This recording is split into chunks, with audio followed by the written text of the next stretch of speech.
In 2018, a study reported that women who consume more than 2 servings of red meat a day are more likely to develop endometriosis. It pegged the chance of developing endometriosis at 56% more compared to women who only had 1 serving of red meat a week. Now, while this study may not necessarily be the genesis of the guidance we see these days around red meat consumption and endometriosis, it is certainly one of the contributing studies around what we think of endometriosis and diet. Because when you live with endometriosis, a lot of the advice that you will get around your diet, especially when you choose to go the natural way, is people will tell you to stop eating red meat. If you eat red meat, you're likely to have more pro inflammatory conditions in your body, and that just worsens your chances and your flares and your symptoms. So, a lot of people will tell you you might want to consider being vegetarian or going vegan so you can have better health outcomes. As someone who has lived with endometriosis for more than 20 years, there is nothing I haven't tried. And what I have experienced is certainly different from what you might see online all the time around advice like this. So today in this video, let's talk about red meat consumption and endometriosis.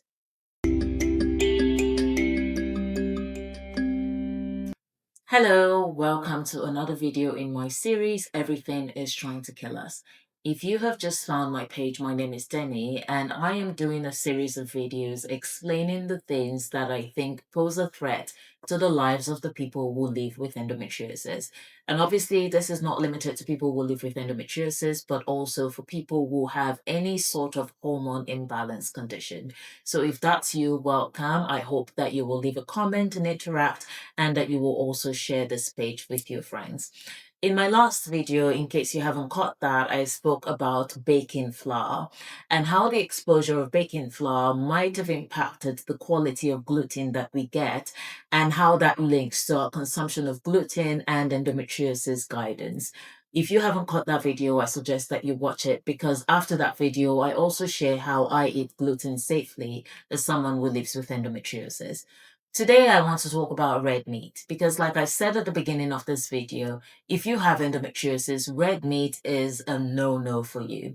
It is something that you don't even dare dream about, otherwise, your endometriosis flare will kickstart itself and you will be miserable for days or weeks on end. But I started to question whether or not red meat was really the problem, and I will tell you why. At the beginning of this video, I quoted a study, a 2018 study that found that women who had more than 2 servings of red meat a day were more likely to report having endometriosis. When I saw that study, I immediately understood the fear and the panic around red meat. But I really wanted to understand if there was a mechanism through which red meat was making endometriosis worse. So I dug deeper into the study, first of all, trying to understand how they reached their conclusions. What I found was very interesting. In this study, they had asked women to self-report what they were eating daily. And a lot of women had basically written, for lunch, I have this, and for breakfast, I have that, and for dinner, I have that. The researchers then basically did a count of the numbers of times certain foods were reported and tried to assess that with whether or not those women had endometriosis. If you're following at this point, you're probably thinking that's not a great study because it doesn't really tell you anything. It is a correlation, but I think we all know by now that correlation in statistics is not causation.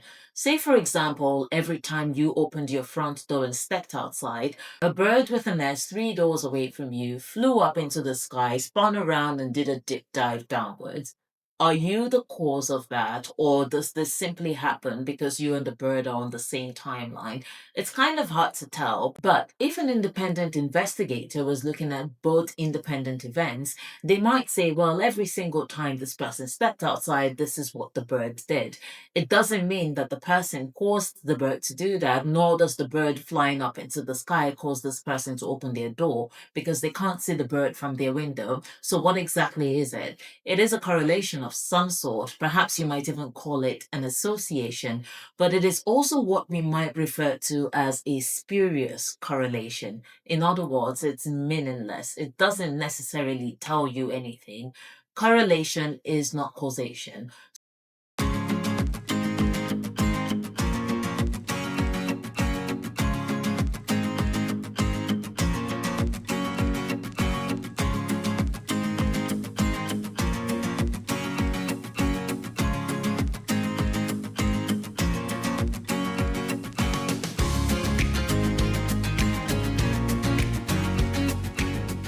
So within this study, the fact that it was reported that these women had so much meat and had endometriosis does not mean that red meat is the cause or even a driver of endometriosis.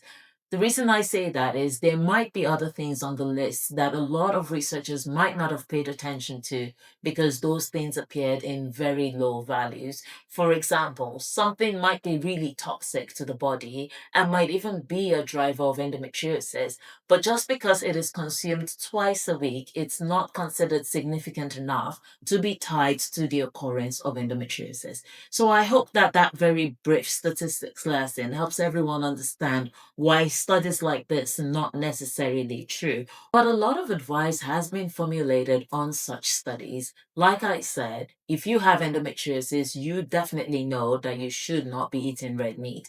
It is one of the first things that people tell you. And for a long time, it was advice that I followed because I really wanted to be healthy. However, when I was told that I had iron deficiency anemia a couple of years ago and had to have iron infusions, even though I had been feeding on a lot of plant based iron sources, I realized that I had to check again if what I understood about this was true. So I went back into literature and I was quite surprised to find that there were some studies that found that red meat did not really have a correlation with endometriosis. A study that was conducted with Iranian women found that the women who ate red meat along with insoluble and soluble fiber and basically had a healthy, balanced diet did not seem to show any risk of endometriosis. Another study did find that eating processed meats along with a lot of sugar, salt, and high fat snacks was correlated with endometriosis. Again, I hope this draws you back to what I was saying about that correlation and causation argument. That just because a person has said, I eat a lot of red meat, does not necessarily mean that that's what's causing endometriosis.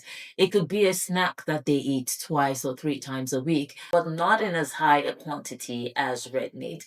But I'm not asking people to go and eat red meat every day. Eating red meat might have inflammatory consequences, but the question is why? And that's what I really set out to understand.